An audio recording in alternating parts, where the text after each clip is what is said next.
এল news অনলাইনে আপনাদের সাথে আছি আমি আসাদুজ্জামান সাজু। প্রিয় দর্শক, আপনাদেরকে জানিয়ে রাখি সারা দেশে কিন্তু সরকারি প্রাথমিক বিদ্যালয়ের শিক্ষকরা সহকারী শিক্ষকরা আন্দোলন করছেন। তাদের দাবি হলো তাদেরকে যে তারা যে বর্তমান 13তম গ্রেডে আছে সেই 13তম গ্রেড থেকে উন্নতকরণ করে 10তম গ্রেডের দাবিতে তারা কিন্তু দেশের বিভিন্ন প্রান্তে তারা আন্দোলন করছেন, মানববন্ধন করছেন, সমাবেশ করছেন। সেই কর্মসূচির অংশ হিসেবে আমরা দেখছি লালমনিরহাটের হাতীবান্ধায় সরকারি প্রাথমিক বিদ্যালয়ের যে সহকারী শিক্ষকরা আছেন সেই শিক্ষকরা কিন্তু আজকে তারা আন্দোলনে নেমেছেন। আজকে দেখছি যে হাতীবান্ধায় বৃষ্টি অপেক্ষা করে শত শত শিক্ষক এবং শিক্ষিকা তারা কিন্তু মানববন্ধনে দাঁড়িয়েছেন। তারা কিন্তু ভিজে এই মানববন্ধনে দাঁড়িয়েছে। কিছুক্ষণ আগে তারা হাতীবান্ধা উপজেলা যে নির্বাহী কর্মকর্তা আছেন সেই নির্বাহী কর্মকর্তা বরাবর তারা কিন্তু স্মারকলিপি দিলেন। আমরা একেবারে সাধারণ শিক্ষকদের সঙ্গে কথা বলার চেষ্টা করব তাদের দাবিগুলো জানানোর, তা মূলত তারা কি কারণে আন্দোলন করছেন এটি জানার চেষ্টা করব। জনাব আমিনুর রহমান, আপনারা বিভিন্ন দাবিতে আন্দোলন করছেন, আজকে মানববন্ধন দাঁড়িয়েছেন 13তম গ্রেড থেকে 10তম গ্রেডের জন্য। কেন আপনাদের এই দাবি আপনারা কেন কি কারণে যৌক্তিক মনে করেন? আসলে আপনারা সবাই জানেন সরকারি প্রাথমিক বিদ্যালয়ের সহকারী শিক্ষকগণ যে গ্রেড তাদের জন্য নির্ধারণ করা হয়েছে সেই গ্রেডটি হচ্ছে একজন তৃতীয় শ্রেণীর কর্মচারীর জন্য সেই গ্রেডটি। এই গ্রেডটি আমাদের জন্য আসলেই বেমানান। এটাই আমাদের কাছে অনেক দুঃখের, অনেক কষ্টের। আমরা এই অবস্থানে থাকতে চাই না। আমরা সরকারের প্রতি আমরা আহ্বান জানাই যে আমাদেরকে এই যে অবস্থানে রেখেছে এখান থেকে আমাদের 10ম গ্রেড আমরা যৌক্তিক মনে করি। এই গত 16 বছর আন্দোলন করলেন না, যখন একটি অন্তর্বর্তীকালীন সরকার, তখন আপনারা আন্দোলন করলেন কেন? আপনারা হয়তো জানেন যে বিগত 16 বছর আমরা যারা এই কষ্টে ভুগতেছি তারা রাস্তায় বা কোনো সমাবেশে কোনো প্রকার আমরা কথা বলতে পারিনি।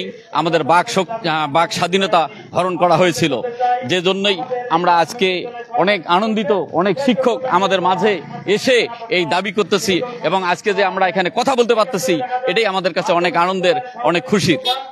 ধন্যবাদ। আমরা আর দু একজন সহকারী শিক্ষকদের সঙ্গে কথা বলার চেষ্টা করব, জানার চেষ্টা করব তাদের দাবিকে। আমরা একজন সহকারী শিক্ষিকাকে দেখছি। আপনারা 16 বছর আন্দোলন করলেন না, কিন্তু এখন আন্দোলন করতেছেন। যখন সরকার সংস্কারে ব্যস্ত তখন আপনারা আন্দোলন করছেন। আমি প্রধান শিক্ষক। আমি আমার সহকারীরা যারা আজকে এখানে রাস্তায় নেমেছেন তাদের সঙ্গে আমি একাত্মতা প্রকাশ করে আমি এখানে এসেছি। তাদের দাবিটা যৌক্তিক। আজকে যে আমাদের যারা এই যে ভাই বোনেরা এখানে এসেছে প্রাথমিক শিক্ষা ডিপার্টমেন্টে, এখানে তো তারা অনার্স মাস্টার্স কমপ্লিট করে এই জায়গায় এসেছে, তাহলে কেন তারা আজকে তৃতীয় শ্রেণীতে পড়ে থাকবে? যারা ইন্টারমিডিয়েট পাশ করে দ্বিতীয় শ্রেণীতে যারা মানে পদমর্যাদা পাচ্ছে, তাহলে কেন তারা এই আজকে যে এই অবস্থা যে বৈষম্য, এই বৈষম্যটা যাতে দূরীকরণ হয় সেজন্য আমি প্রধান শিক্ষকের তরফ থেকে আমি তাদের সঙ্গে একাত্মতা প্রকাশ করতেছি। তাদের দাবি যৌক্তিক এবং তাদের আজকে যে আদায়ের জন্য নেমেছে এটা তাদের নৈতিক দায়িত্ব। হয়তো এর আগেও তারা করেছে কিন্তু হয়নি দেখে আমাদের এই তত্ত্বাবধায়কের সরকারের ইয়েতে আমাদের যে উপদেষ্টা আছেন উনি যদি এদিকে একটু দৃষ্টি দেয়, এই জন্য আজকে আমার প্রিয় দর্শক, আপনারা দেখছেন যে বৃষ্টি অপেক্ষা করে হাতীবান্ধার শত শত শিক্ষক শিক্ষিকা অর্থাৎ সরকারি প্রাথমিক বিদ্যালয়ের শিক্ষক শিক্ষিকারা কিন্তু তারা মানববন্ধনে দাঁড়িয়েছেন। অনেকেই ভিজে গেছেন। সেই প্রায় 1 ঘন্টা ধরে কিন্তু তারা বিভিন্ন দাবিতে তারা কিন্তু এই মানববন্ধনে অংশ নিয়েছেন। আমরা আরো 2-1 জনের সঙ্গে কথা বলার চেষ্টা করব। আপনাদের দাবি কি এবং এই সরকারকে কি বার্তা দিতে চান? আমরা আমাদের সম্মানিত মাননীয় প্রধান উপদেষ্টা ডক্টর জনাব ইউনূস স্যারকে আমরা বলতে চাই যে আমাদের প্রাথমিক শিক্ষা সকল শিক্ষার বুনিয়াদ। প্রাথমিক শিক্ষার শিক্ষকরা বর্তমান বাংলাদেশের চরম একটা বৈষম্যের শিকার। আমরা চাই অতি শীঘ্র সারা বাংলাদেশের নয় আমাদের এই প্রোগ্রাম বাস্তবায়ন হচ্ছে। সহকারী শিক্ষকদের 10ম গ্রেড অবশ্যই দিতে হবে, এটা আমাদের প্রাণের দাবি। কেননা আপনি জেনে থাকবেন যে সহকারী শিক্ষক দারিদ্র সীমার নিচে এখন বসবাস করছে। বাংলা এটার পক্ষে আপনার যুক্তি কি যে আপনাকে 10ম গ্রেড কেন দিতে হবে? জি, অনেক ধন্যবাদ। আমি বর্তমানে আমাদের প্রাথমিক শিক্ষা বিদ্যালয়ের নিয়োগের যোগ্যতা স্নাতক অথবা স্নাতকোত্তর। আপনি জেনে থাকবেন যে বাংলাদেশের নার্সিং ইনস্টিটিউটের SSC পাস, একটা ডিপ্লোমা, তাদের কিন্তু 10ম গ্রেড দেওয়া হয়ে গেছে। হাই স্কুলের টিচারদের যোগ্যতা নিয়োগ যোগ্যতা স্নাতক, তাদেরকে 10ম গ্রেড দেওয়া হয়। কৃষি প্রকৌশলী যারা রয়েছে, কৃষি সহকারী, তাদের যোগ্যতা কিন্তু SSC এবং ডিপ্লোমা তাদেরকে 10ম গ্রেড দেওয়া হয়েছে। আমরা কিন্তু স্নাতক যোগ্যতাধারী টিচার হয়েও আমরা কিন্তু 13তম গ্রেডে বৈষম্যের শিকার হচ্ছি। সুতরাং আমি মনে করি পুলিশের SI 10ম গ্রেড, ওদের সমান যোগ্যতা আমাদের রয়েছে, অথচ আমরা মূল বুনিয়াদটা তৈরি করি, আমরা শিক্ষার যে কাজটা করি। সুতরাং আমাদের দশম গ্রেড কথা বলার চেষ্টা করব, আমরা জানাতে চেষ্টা করব।